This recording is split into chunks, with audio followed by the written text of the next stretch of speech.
Hi, I'm Ryan Kiefhofer, and I'm the assistant principal at Neah-Kah-Nie High School.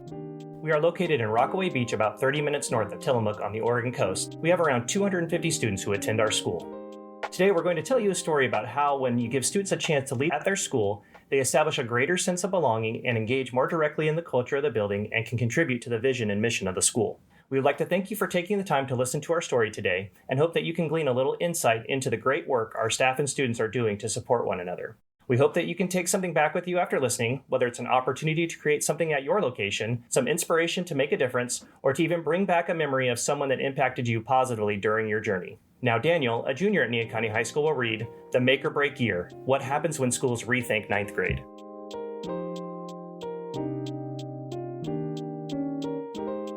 When she was in middle school, Bria says the thought of high school used to scare her. Now that she's a freshman, she doesn't feel that way. I actually enjoy it here, she says. She used to worry about the pressures of school and of always having to be mature, but all that started to fade away at her freshman orientation. There, she was paired up with two seniors who asked about herself and introduced her to classmates. She took a tour of the school and learned how to navigate the ins and outs of opening a locker. They broke down class schedules and all of the names of ninth grade teachers. The seniors, my seniors as she calls them, sang songs, taught her the school chant, dubbed the classic pirate yell, and invited her to join in so she'd be ready for football games and assemblies. They talked about all the clubs she could join: drama, art, choir, leadership, film, music, sports, Dungeons and Dragons. There seemed to be something for everyone. She started to have fun and thought, maybe being weird isn't bad. Maybe it's how you develop deeper connections with people. That opened my eyes, she says of her experience. When she arrived for her first day of high school, she felt more confident knowing how to navigate the halls and the schedule. She realized the leaders from her orientation were wearing their light blue Link Crew shirts again. In a sea of students, they were the ones she could go to without judgment or stress.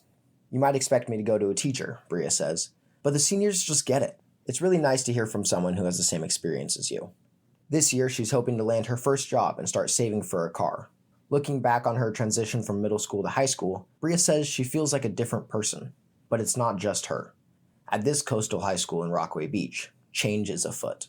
Although the initiative existed more than a decade ago, this year's freshmen are the first ever group to participate at this depth and breadth.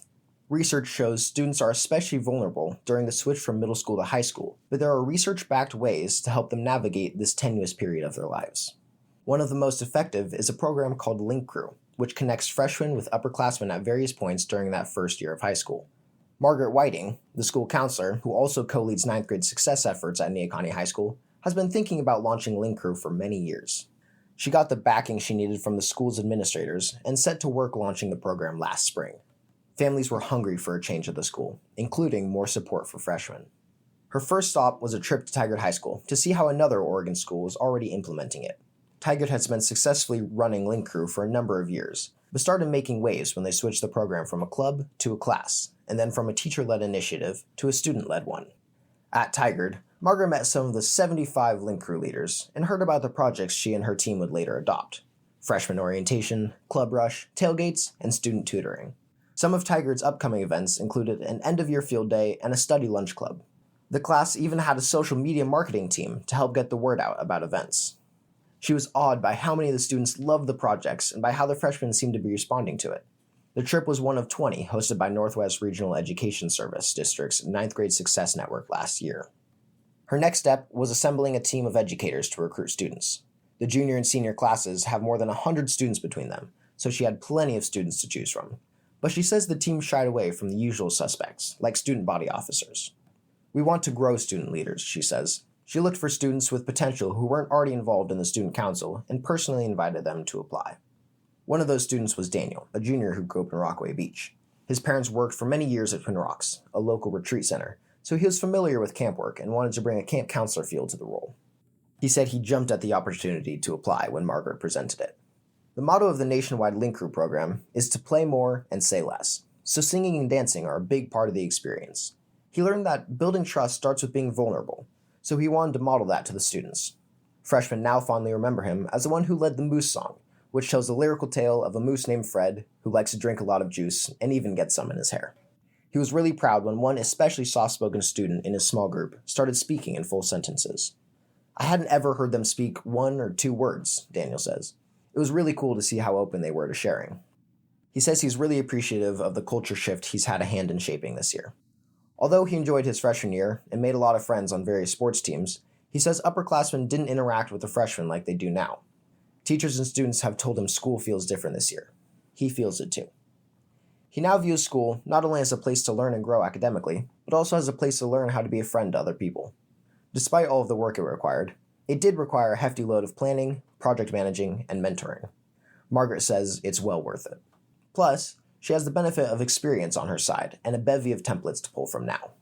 About 55 of the school's 62 freshmen, or about 90%, are involved in at least one extracurricular activity this year, up from about 43 last year, and most are involved in more than one. The activity bus, which runs late so students can stay at the school and participate in extracurriculars, is often packed, and staff have to encourage students to head home because so many want to stay as long as possible. Principal Christy Hartford jokes she doesn't need to look at data to see the results of this work, though she does have that in spades.